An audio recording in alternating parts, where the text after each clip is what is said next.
Radio for readers, Bookmark. This is Bookmark. I'm Marc Bernier. The nation's top authors are coming up next.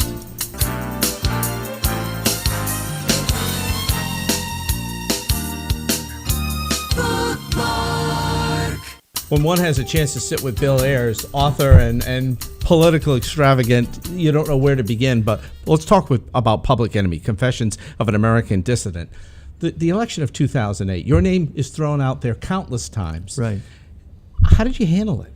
Well, I mean, partly I'm very fortunate in that I have 3 grown sons who help me kind of stay sane. My wife is a wonderful supporter, and they all urged me to stay quiet, and they all urged me to not get involved in the thing, which I didn't. But it was initially quite surprising, and actually the way that it came at me was kind of interesting. It had been percolating. This idea that Obama had these sketchy friends was percolating in the right-wing blogosphere for a long time. And who were the sketchy friends? Well, Jeremiah Wright, the fiery black nationalist, preacher, Rashid Khalidi, the Palestinian scholar, and this unrepentant domestic terrorist. That would be me, the role assigned to me. So it was on the right-wing blogs, but it was during the ABC debate at the end of the primaries when Hillary Clinton was debating Barack Obama and George Stephanopoulos was moderating that it really came up in a forceful way. But the interesting thing about that for me is I'm a professor. I had my students, my graduate students, over for dinner and seminar, and we had just finished seminar and cleaning up the dishes, and someone flipped on the debate just as George Stephanopoulos turned to Obama and said, "What about this guy who's your friend?" And my students, he said, "Your campaign says you're friendly, and isn't this going to be a problem?" And Obama answered. My students were thunderstruck. Some of them fell on the floor. One woman turned to me and said, "My God, that guy has the same name as yours." And then another student had to explain to her that we were the same guy. It's interesting, fascinating. How have you handled this since then? I mean, has the president talked with you? No.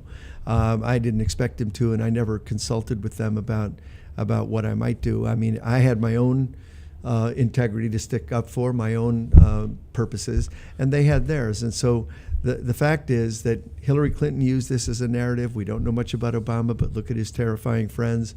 And then McCain and Palin picked it right up, and Palin came up with that wonderfully deathless phrase, palling around with terrorists, to describe Obama's relationship with me. But none of it actually worked. And so, it did bring me into a kind of unwittingly and unwillingly into a notoriety that I had never experienced. But the way I've dealt with it is to do my own work and to stay close to what I know, which is my own teaching, my own writing, and the advocacy, the activism that I'm involved in, and raising my kids and taking care of my grandkids. That's what I do. Were you lied about throughout all the years? Well, lied about might be, a too simple way to say it. I think there's a false narrative about my relationship with Barack Obama, for example, that was highlighted during the 2008 campaign. What's true, and there's no lying about this, I am a political radical. I am someone who still considers himself to be revolutionary in the sense that I think we need a revolution in values in this country if we're going to survive as a people and as a species. So yes, I am an anti-war activist. I'm against mass incarceration. I'm active all the time in the struggle to save public education. Those things are true about me. It's not true that I was a terrorist or that's an extravagant statement that has no bearing on reality. Did you ever consider taking legal action against the people who would smear your name? Never. Partly because I think we have in this country the freedom to say whatever we want, and I have the freedom to respond to it, and I think that's a good thing. I guess, if I were to characterize myself, I'd say on the First Amendment, I'm a fundamentalist. I really believe that people can say what they want.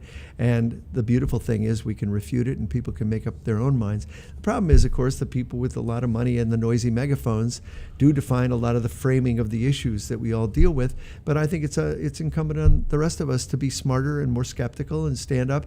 Frankly, I think young people are very skeptical of what they hear. I don't think people just buy this stuff hook, line, and sinker. I think that's a good thing. People fed up with too much government intervention are now raising questions about, are people getting to a point, Bill Ayers, where you think they're going to take to the streets? Well, I'm not sure that taking to the streets is exactly the form that it's going to take. I mean, I think often that we We don't know what the form of dissent or the form of protest or the form of action is going to be, and I don't think I can predict it. But one of the things we know for sure is that we're living in a dynamic, roiling history, and each of us is a work in progress. Nobody's finished. You're not. I'm not. As old as I am, I still think of myself as a work in progress. That means I have the right to change my mind, and I have the right to rethink things, and I ought to rethink things. But I do think that I'm not an optimist. People often accuse me of being an optimist because I can't predict the future, but nor am I a pessimist because I can't predict the future. What I am is a hopeful person who gets up every morning intending to intervene in the issues of the day. I often go to bed, slightly disappointed, but damn, I'm going to get up tomorrow and be hopeful again. From looking at it from a very broad standpoint, are you disappointed in the policies of President Obama? Not disappointed. I'm angry about them. I'm against them. I'm opposed to much of what he stands for. But the reason I'm not disappointed is because all through the 2008 campaign, candidate Obama said, I'm a moderate, middle-of-the-road, pragmatic politician. The right wing looked at him and said, well, he's actually a secret Muslim, a secret socialist who pals around with these shady characters. The left wing looked at him and said, I think he's winking at me. But he wasn't winking. He is a moderate, middle-of-the-road, pragmatic politician.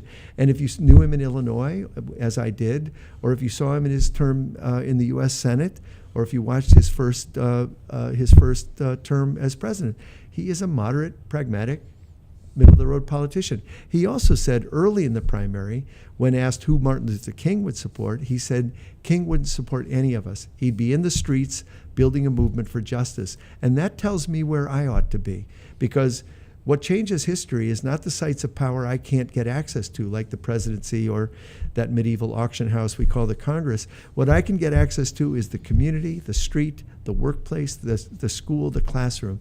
And that's where I ought to be focusing my energy. So when students say to me, do you think Barack Obama will bring us peace? My response is always the same. What did you do today to build peace? You have a responsibility because you're the sovereign. We don't have a king. And it's up to us to mobilize ourselves to do the right thing. Did all of the talk cause you to ever lose a position in teaching or anywhere else? Well, I was a tenured professor by the time the 2008 campaign. In fact, I was a distinguished professor by the time the 2008 campaign rolled around. But I have been canceled, and part of what I document in Public Enemy is I've been canceled and picketed and canceled again and again, including the University of Wyoming, the University of Nebraska, Harvard, and a lot of other places. So it has had an impact, but frankly, I'm so busy, I don't seem to notice. I mean, I continue to kind of go along doing the work that I think is important. Do you get a sense that our foreign policy is going to change greatly over the next 2 years because of America's fatigue with intervention? Well, I'm thrilled about the reaction of the American people to the threat of an intervention in Syria. And I think that shows us that the desire of most Americans is to be peaceful people. That's our desire. We also get scared and terrified into going in directions that we shouldn't go.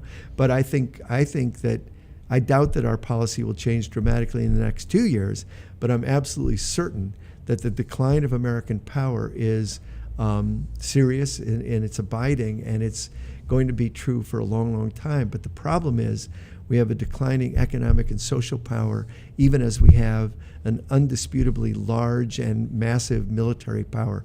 That's not a good recipe for peace and justice. Knowing we only had a few minutes, I had to take different areas to ask you. If you could have lived your life over again in your youth, would you have changed anything? Well, I mean, it's an interesting question. I don't spend a lot of time wondering about it. You get thrust into the world not choosing your time or place or your moment in the sun. And just like you, I didn't choose my parents. I didn't choose a lot of things. But I don't think you can be 18 years old and not have regrets. You made choices that weren't good. I'm 68 years old, so I have a lot of regrets. But the thing I don't regret is throwing everything I had into opposing an unjust genocidal war in Vietnam. I have no regrets for anything that I did to oppose that war. I do regret, if we want to talk about politics and political regrets, I regret, turning toward a kind of dogmatic self-righteousness. One thing I've learned over a long life is when you're self-righteous, you can be sure you're wrong. When you're certain you're right, you're wrong. And so I think that was a characteristic of our politics for a period of time in the late 60s, early 70s, and I regret that deeply. You mentioned earlier your children and grandchildren. Did you write Public Enemy at this time in your life for them as well? I think so, and I was surprised when I re-looked at it because I had not planned to write a follow-up to Fugitive Days, which is my memoir of the Vietnam War. But when the 2008 campaign happened and I got thrust into that, I began to scribble, and slowly it evolved into a memoir. And reading it later, I was surprised how much of it is about teaching and parenting. But if the theme of the book is how do you live your life kind of committed to the same principles and ideals that you came upon in the passion of being 19 and 20 years old, it turns out that a lot of my life, the last 4 decades, has been teaching and parenting. So the book is a lot about that. Bill Ayers, Public Enemy, is the book Confessions of an American Dissident, our guest today on Bookmark. Bill Ayers, thanks for giving us the time. Thank you very much. Pleasure. That's Bookmark for this week. If you have comments or thoughts on future authors, send an email to us at our website, bookmark.us. That's our broadcast for today. Thanks for watching.